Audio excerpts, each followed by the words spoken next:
I welcome you to the Kabaka's Lake. My name is Elvis Sechibule, a guide working under Uganda Heritage and Tourism Board. The place where we are currently, we are at the largest man-made lake we have in the east and the central of Africa. Now, this lake has a very unique significance to the kingdom of Buganda and the country Uganda at large. In Buganda, whenever the kings came on the throne, the king had the main role of establishing for himself a palace. And this palace could be the capital for that very king or during his reign. The kings never liked their palaces to be far away from water bodies, especially Lake Victoria. And these water bodies would enhance trade. In case of any attack, the king would use this water body as an escape route. So Kabaka Mwanga established his palace at Mengo Hill in 1885, just up there.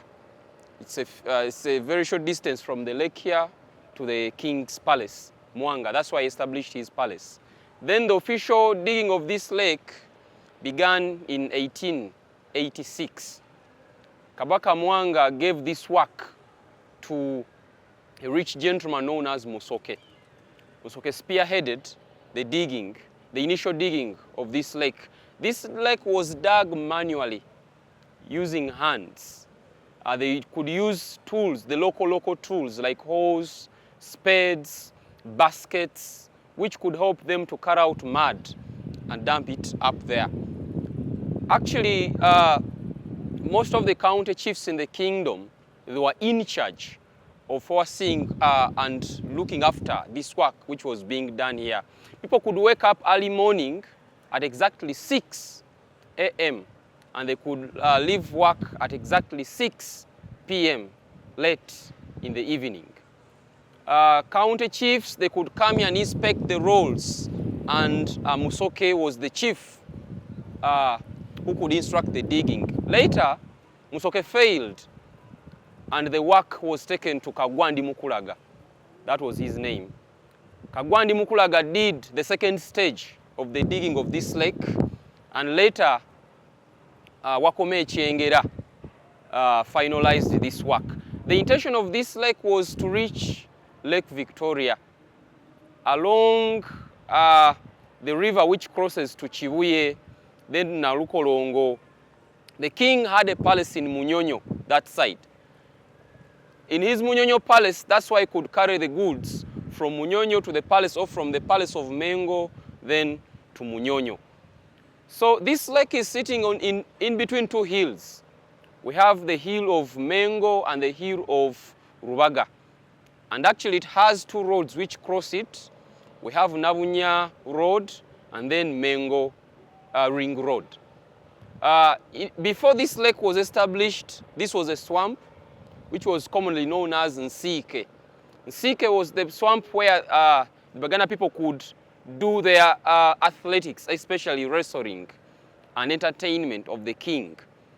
During the reign of Kabaka Daudichwa, on the island which is in the middle of the lake, which you can see, it has a name. It is called Nambi, Nantutululu. That's why I could sit and entertain him with boat racing and then arm wrestling in the mud here.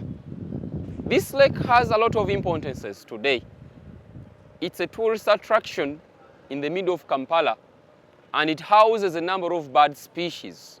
We have great cormorants, we have the Hadada ibis here, we have the open-billed stork, we have the cattle egrets, and many others. So visitors who are passionate about birding, Kabaka's Lake in Kampala is also a priority. More on this, to be more specific, this lake houses a number of fish species. In the future plans of the kingdom, for those who will be passionate about sport fishing, this will be a very good place. It has generated a number of employment opportunities to people living around it. The youths who wash vehicles around here, it has enhanced also building activities. the hotel where we are currently, Popo, St. Lawrence University, and other infrastructure around, whereby they drain water from this very, very lake. It is called the Kabaka's Lake. Kabaka literally means the king. That's the title given to the king of Buganda, Inyanja ya Kabaka. Today there is a plan of developing of this area, and the chairperson of this project was Freeman Chiimba. That was the role given to him. The last mapping showed that this lake is sitting on 57 acres of land, and the current depth is 5 feet deep in the ground. It's considered to be the largest man-made lake we have in the eastern center of Africa, and we expect that the developments which will be done on it will generate more employment opportunities, and it will be crucial to the people who are living around it. I thank you very much. My name is Elvis Sechibule, guide with the Buganda Heritage and Tourism Board.